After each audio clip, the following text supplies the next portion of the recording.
What's up, guys, and welcome to the Real Local People podcast. We're here to tell you guys just a little bit of everything about our area. We give you guys a lot of content about what to do, where to eat, where to live, all that kind of stuff. So today we are talking about the people of Southern Indiana. So today I've got with me one of my best friends, Brandon Fortson. He's gonna kind of laugh and roll his eyes when I say this, but I think he's got a great life story that shows a lot of lessons of kind of pushing through and kind of success through adversity and everything. So anyway, Brandon, what's going on, man? What's up, man? Thanks for having me. Yeah. And, I've seen some of the videos and seen some of the people you've had on here, and you got some really cool people on here, and I feel like I'm just a normal dude, right? So I appreciate you having me. Hey, that's the point. That's the point, right? We don't want just all like, people who are on here trying to sell themselves or sell something. Sometimes we just want to hear about the people of the area. And like I said, I think you're more than, this is more than just a talk with a random person to me. Like I said, I think you got a really good story to tell and all that stuff. So anyway, tell the story. So start us from the beginning. Where'd you come? Where are you from? Where'd you grow up? Yeah. So I grew up here, in Jeff, born and raised, been here my whole life. Really grew up, for most of my life in a single mom home, with me and my brother. And, she was just outstanding through the whole thing. And, we were a handful ourselves, right? And, she did great at, always being there for us, right? And I never, she never missed a ball game or nothing like that. So I did that. And then, right out of high school, well, I guess I should back up. In high school. I'll say there's an important piece in high school. I guess I won't skip that. In high school, my wife and I, and obviously we weren't married at the time, Ashley and I, we had our first kid, right, in high school, which is, wasn't necessarily by plan, but, I think when you look back at our story and see how all the pieces lined up, it worked out exactly how it was supposed to happen. Yeah, so I'm going to stop right there for just a second because this is something, and this is all stuff that I know, of course, because you're one of my best friends, but we're dudes. We don't talk about stuff like this a lot of times, so it kind of gives me a platform to ask some of the questions. I might not normally ask you, but so put me in that situation. You're 17 years old? Yeah. So we were juniors at the time. You find out you got a baby on the way. Like, what are you thinking at that point? Terrified, man. We're terrified. We're trying to figure out life. We know it's gonna, there's gonna be some obstacles. It's gonna be difficult. There's a lot we got to try to figure out. But I'll tell you, we couldn't have done it without our support system, right, and our family. And we've always been family oriented, and even through some of those challenges, some of those speed bumps, we'll call them. Our family just rallies, right? And so while we were terrified, we kind of we knew we had to figure things out. And it, people always say it'll make you grow up quick, even when you have, kids later on in life, right? It changes you as soon as you have a child. And, it'll make you grow up quick when you have one in high school, right? You don't have a choice, right? And, she's awesome, right? She's in college now. She's a freshman at Bellarmine, right? She has her days, right? But she danced her whole life, and she's on Bellarmine's dance team. And she's absolutely killing it. Yeah. Right? And we love it's insane to me that you have a college student as insane a kid right to me now. too. I know. I don't feel that old, but about. You start looking at, people our age, and we're definitely, we got one at one end of the spectrum and another one at the other end of the spectrum. We'll get to that. Yeah. All right. 17 years old, have a kid. Obviously, you push through that. That's kind of my first point of the story is I think people see that as a high school pregnancy is like my life is over thing. And, one of the things I know me and you have talked before about, what's the Jocko Willink book about extreme ownership. Extreme ownership. That's what I was looking for. Yeah. And just, it may not, those situations, this one was your fault too, but it's definitely your responsibility. Yeah. So, but the point is, even when things aren't your fault, they're your responsibility, and all you can do is push forward. Absolutely. And you did. So anyway, continue on. You got a kid now, you're 17 years old. Yep. So, graduate high school, and Ashley and I, even with the kid, we made it a point of emphasis that we're going to go to college, right? And get our degrees. So, we both go to IUS, I'm working, I don't even know how many jobs at the time. I think I was working like 3 different jobs, right? And I started working at UPS right out of high school to help pay for school. It's a night shift job, which I needed. I was coaching high school football during the day, which was another job. And I was doing other jobs, any job I could find just to, try to make some money. I don't think I even knew that. I knew you were working UPS. I didn't know you had multiple jobs. Yeah. I think I was working 3 or 4 jobs at a time and would make it, going to school and coaching and working at night. And, if I could get 3 hours of sleep, I was golden, right? And I can make it. Just served you well later in life. You're one of the people I know, you can sleep like 3 hours in a row. If I don't get 8, I'm like groggy all day. That's changed a little bit. I need a solid like 5.5 or 6 now. But back then, man, I could go all week and just catch up on the weekends. And we just, so we had to do to figure it out. Yeah. We kind of got our world rocked again. I guess it was going into our sophomore year of college. So this would have been, I guess, a fall 08, semester of 08. Yeah. That 09 maybe. Yeah, I think it was 08. Ashley got some, she wasn't feeling real well, right? And we got some news that she had leukemia. And at the time, none of us really knew what leukemia was, right? It's something I remember it from like a history book, right? And still didn't really know what all that entailed, but she had to go through several rounds of chemo to fight that cancer. So not only did she drop out of high school or out of college that semester, but I dropped out, right? We just had different priorities that we had to focus on.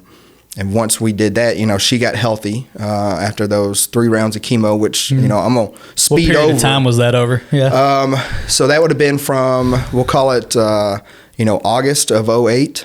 And I think by the end of the year before Christmas, she was out of the hospital and home, right? Gotcha. And I'm gonna make it seem, simple for what it was, but it was intense chemo. Well, here you are now looking at thoughts of not only do I have am I 19, 20 years old at most with a baby, but looking at thoughts of, am I going to have to do this alone? Yeah, absolutely. And it was make you think that way. Yeah, I said I was terrified in high school when we found out we were going to have a kid, and I was terrified again. Yeah, right? And I'm still not that old, and still trying to figure out life and how we're going to make all this work. But again, our family, right? They're amazing. Support systems, everything. Yeah. So just would stop right there. Again, this is just another one of those points when I say success through adversity, where it's just like, once again, you're laid out this plate of things that it's like, this one really obviously isn't your fault, but it's still your responsibility. Absolutely. You're going forward. You can only do what you can do about it. So you keep pushing forward. You're still working 3 jobs at the time, still pushing your way up at UPS, all that stuff. So keep going. Yeah. So she's healthy at the end, or we'll call, sure. She's somewhat in, I guess remission. Early stages of remission. Yeah. At the end of 08, going into 09. I get back in school. She eventually gets back in school. And we make it that whole year, thinking we're okay, right? And we always knew that there was a chance it was going to come back. Sure. But I guess we were optimistic like anybody would be. And then in, I guess it would have been 2010, the very beginning of 2010, she got sick again. Yeah. Right. And now this time, it's back. And now we got to take a little bit more of an aggressive approach. And so she does chemo again here locally, several rounds of that. And then she has to move to Texas for 3 months and have a bone marrow transplant, and we went to Texas because, and her mom and her family did a bunch of research, and that's one of the best cancer hospitals in the country. Right. So that's where we went. Right. Because we wanted the best treatment for Ashley. And again, not only our family rallying around that, but we had community fundraisers, work was doing stuff for me, and it was just amazing to see everybody rally around our family again. Yeah. I don't remember all the details of that stuff because I was away at college kind of through that time when all that was going on. But did you move there with her full time when she was in Texas? So Bree and I stayed here. Her mom moved with her full time and actually lived there. And then the whole family we just took trips, hopping on a plane. Katie hopped on planes. Bree and I would hop on a plane, go see her, and we were just going back and forth, just trying to hold life down here, right, and keep somewhat normal things going on, right. While she's battling down there. And that was tough, right? It was tough being away, but I got to be down there for the bone marrow transplant and down there for, several times, visiting and, just seeing how she was doing. Bree would go with me all the time. And now when we ask Bree about it, she remembers a lot about that, right? And at the time, she was only, I guess, probably 4. Yeah. Right. So it was, it even made an impression on her, what we were going through. Yeah. I think I know the answer to this, but I mean, did the thoughts ever cross your mind of, man, this is tough, and, if I could just move on and do my own thing? Yeah. It never really did. Like I said, I grew up with a single mom, and I made some life choices that, I was going to try to be better at a lot of things. Mm-hmm. And I'm not saying that I am, right? Because I know I'm not, but, I made a decision that, I'm in this, right? Yeah. And she's, looking back, it's been great. Yeah. Do you think I keep going back to this kind of extreme ownership thing. Do you think that is what shaped your view of extreme ownership, or do you think you already had that and that's what got you through it? I think I probably already had it. I kind of just always been wired that way, growing up, and maybe it's because I had to, even before high school, with a single mom and having a younger brother, like I was cooking dinners, I was doing laundry while my mom was working. Like I kind of already had to do that stuff, and so I think it was kind of already instilled in me that I'm just going to put my head down, we're going to grind, and we're going to figure it out. I think there's no question God put you in that place, on purpose to be with the right person and all those things. So, and I think that shows up even more further on for the God doing his thing in this story shows up even more as the story goes on. So anyway, you're through what I believe is the hardest of the cancer part, right? And you're through your 22 years old now, something like that. And you're pushing through. You've got a 5-year-old or a 6-year-old somewhere in there. What happens next? So I keep working at UPS. Ended up getting a degree in secondary education. I went to school to be a teacher, right? And my whole goal in life was to be a teacher and a coach, right? Wanted to coach high school football, loved it. But then as I grew up at UPS. And how they handled Ashley's situation with me, with hey, how many days you need off, right? Well more than I was allowed, donating money and stuff like that. And I was like, man, I think this is where I want to be, right? If this is how they're going to treat me, I'm just some newbie here. I want to make this a career, and so when the opportunity presented itself, I just decided to stay at UPS and start working my way just up. Another place God pokes his head in and say, you're not a teacher and a coach. What I always tell people, though, is I teach and coach differently now, right? I don't, they took my whistle away. They said I couldn't have that at UPS for some reason. And I don't have a clipboard. There's no Friday night lights, but man, every day in my job, I hope I'm teaching and coaching. Well, you've held up the ability to do a mean motivational speech that we hear at the at the races. Our wives do races. We've spent a lot of time in a car together, going to some really off the wall places. Yes, because our wives are running races in all 50 states. So we've done a lot of that. And Brandon does these motivational speeches in the morning of the race, and it's hilarious. I was going to try to get him to do one. I don't know. Maybe we can do a small cut of one afterwards and tag this on as a. But anyways, so you're decided you're staying on at UPS, and that kind of, I think you started to write history here in the next couple of years, just pushing through. So how did that all go?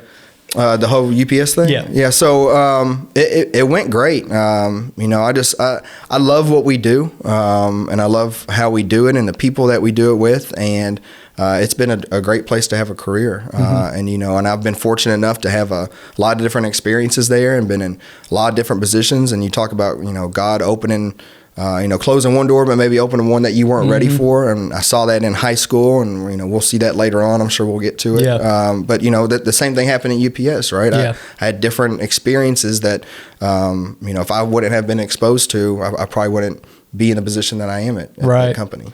Yeah. So, I won't touch every single little jump you made at UPS, but you're doing well for yourself now. You've jumped up and you report directly / indirectly to how many people report? Yeah. So there's, I guess there's probably about 200 management people that report to me. 5 directly report to me. And then probably another 1,800 union employees. So it's probably about 2,000 people that I guess you could say are in my hierarchy. Yeah, that's cool. So what exactly is your position right now, UPS? Yeah, so I'm a director of operations at UPS, specifically over at Worldport for the airline. And so just to sum it up, you see all these big planes flying over your house around here, right? We've all been, we all see them in this area just because of the impact that Worldport has. When those planes come in, they got to get unloaded. Those packages need to get sorted and then put back on another plane going to wherever they're going around the country. Yeah. And so that's what my team and my group is responsible for every single night. And a lot of people might not realize it, but our location here in Louisville is that's like the location in the world, right? I mean, it's like the biggest UPS hub. Yeah, we'll call it the mothership, right? Yeah. There's you're looking at over 200 flights a day that are coming in and out of Worldport. That's almost 400 legs, right? Which is an insane amount. We're sorting anywhere, usually over 2 million packages a day. At that facility, and in peak season, obviously that doubles, right, to around 4 million. So it's a lot that happens, and it is a big part of the city. It's a big part of the area. And our corporate facilities down in Atlanta, but this is Louisville's where it happens. That's cool. Well, I want to come back to UPS a little bit, but I want to get on to the kind of the end of you're not at the end of your story yet, but but there's another significant piece that you started to talk about earlier. So go. I want to hear about the adoption story. Yeah. So obviously when Ashley went through cancer and the chemo and everything, it really, I guess you could say ruined our chances to have another kid, right? And so when you talk about what we went through in high school, I mean if we didn't have breathe-in, we wouldn't have any biological another place kids. God poked his head in. Right? I mean, it's pretty crazy. And so it's just crazy when you look back at that. So we had always wanted another kid, and we had talked about should we try IVF and some other fertility stuff, and we did, right? Met with a lot of doctors and did things like that, but it wasn't going to happen. And so we said, okay, let's look at this adoption thing, and we talked about it for a long time. I mean, we're talking years, and really financially, we had to get ready too, because it's just not cheap. And so we had to make sure financially we were ready. And then I'm gonna make sure I don't mess up my dates. And I guess in 2018ish, we became eligible to adopt, right? And we went through an adoption agency here locally in Louisville, and that whole process, I could talk about forever about what that was like. But at the end of the day, we ended up getting matched with a young lady that was going to have a baby girl, right? And this baby girl was going to be born, at the end of December, beginning of January.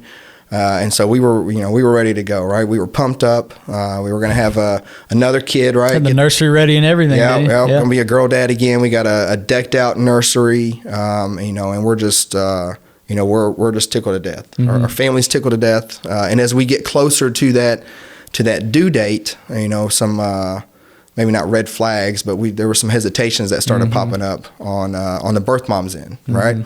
And, after the baby was born, there were a few days where, she didn't want us to come to the hospital to see what was going to be essentially our baby. And so we knew some things weren't going as planned at that point.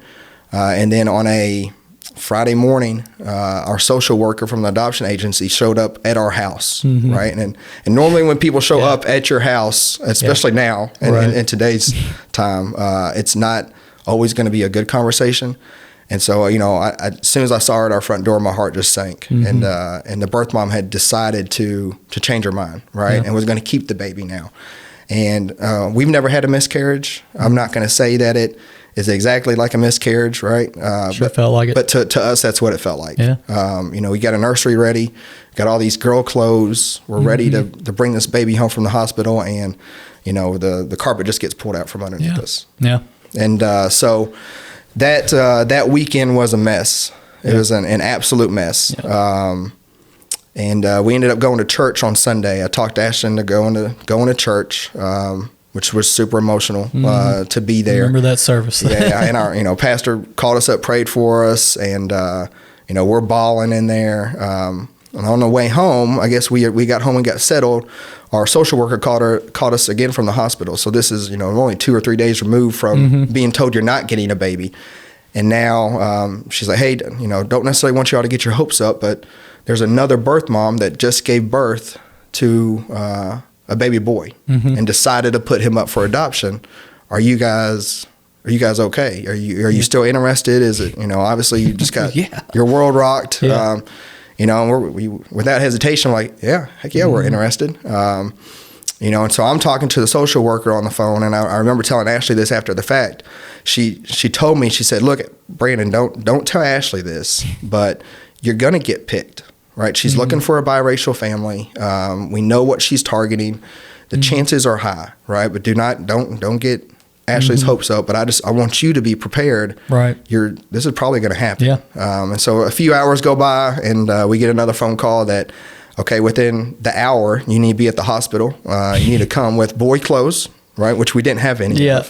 You need to come with a boy name, which we had no idea. Right? And you're leaving with this baby, I guess really we left the next day, but, you're getting this baby tonight. And, we are in mad scramble now. But again. So that was what day? You said Sunday was the day? That was Sunday. Day Sunday afternoon, after being home from church, we got a phone call, saying, come pick this baby up. But again, our, family's rallying. I mean, Ashley and I were literally, I think we stopped at Meijer on the way to the hospital and just try to pick out a boy outfit, right? Because we didn't have anything. And then in the car, we're talking about names, right? And I think Ashley was so stressed, she just let me pick the name, right? And so that was awesome. But what's really cool about that story is,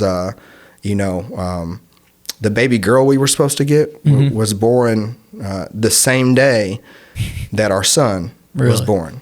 And I mean, what's wild is he looks like you guys. I swear he looks like you. You look at him and people, I bet you get it constantly. People are like, oh my gosh, he looks just like you. Yeah, because he does. If you didn't know our story, you wouldn't know, right?